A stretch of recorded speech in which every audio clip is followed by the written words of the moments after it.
Robert Jenrick, thank you. I think your flag is not up to standard size government interview measurements. I think it's just a little bit small, but that's your department, really.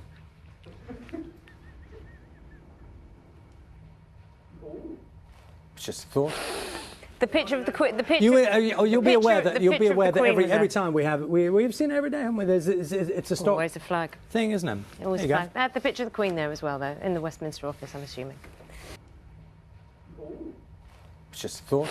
I know I shouldn't be at this point, but I'm genuinely shocked by this, what we've seen on BBC Breakfast this morning. Of course, Twitter and its sort of pro-EU liberal advocates are up in arms, cheering on the BBC as they bash the icons of our nation, such as the flag and Her Majesty the Queen. But I shouldn't be surprised for the following reasons, right? We saw last year when the BBC almost refused to let us have that one day. We ask for one day a year at BBC Proms in which we sing and celebrate some of the patriotic anthems of our past, like Rule Britannia. One day a year in which we sing those anthems, and we had to kick up a fuss, basically, and start a campaign as the BBC sought to use the pandemic to eradicate parts of our national character and our identity that it finds cripplingly embarrassing or cringeworthy and just wants to shake off at any given opportunity. And this is supposed to be, folks,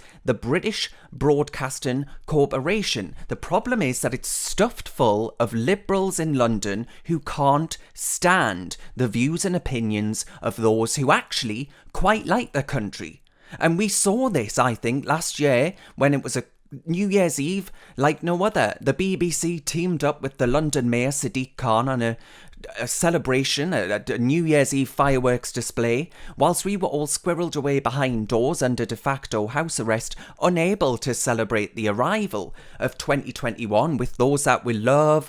The BBC, the national broadcaster that's supposed to be there to unite all four constituent parts of our nation, beamed in London bridges lit up in the colours of the European Union, the club that we just voted to leave and given Boris Johnson a stonking majority to get we're out of, and the Black Lives Matter Marxist fist, that symbol of communist tyranny, beamed into our homes at our expense. We paid for it.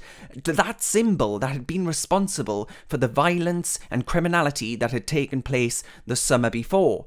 Patriotism, I think, as much as the BBC sneer at it, it doesn't have to be shouted from the rooftops or advertised from a 50-foot hoarding. A symbol, however small, is enough. The BBC has an inflated ego, but not one single iota, not one jot of gratitude for their licence fee payers. That's me and you, folks.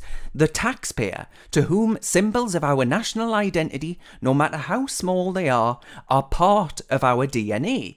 So if you ask me, it isn't the Housing Secretary Robert Jenrick who looks small here, it's the sneering presenters of BBC Breakfast, who view the displaying of our national symbols and icons, like Her Majesty the Queen, like our flag, as tokenistic, as out of step, as something to cringe about and be embarrassed by. And I see no reason why we should be forced, folks, to fund, with the threat of prison, this out of touch bunch of sneering liberals that command large salaries just to laugh at we plebs and say, actually, you guys quite like your country, its flag, its queen, but we don't, and what we say goes. We're the BBC. And all of those things that we actually quite like. And it's not just because we like them because of what they represent here at home, but what they represent around the world. Many people are so intensely proud to be British and long to come to a country as generous as we are. I think it's time that the government put the biased BBC back in its box, decriminalise non-payment of the licence fee and allow her to vote to leave the BBC through our direct debits. I'm Darren Grimes for Reasoned UK. Reasoned relies upon grassroots donations from people like yourself that want us to continue producing our high quality, free thinking content. So please do consider clicking the link and donating, no matter how big, no matter how small, because it really does ensure that we can keep on keeping on.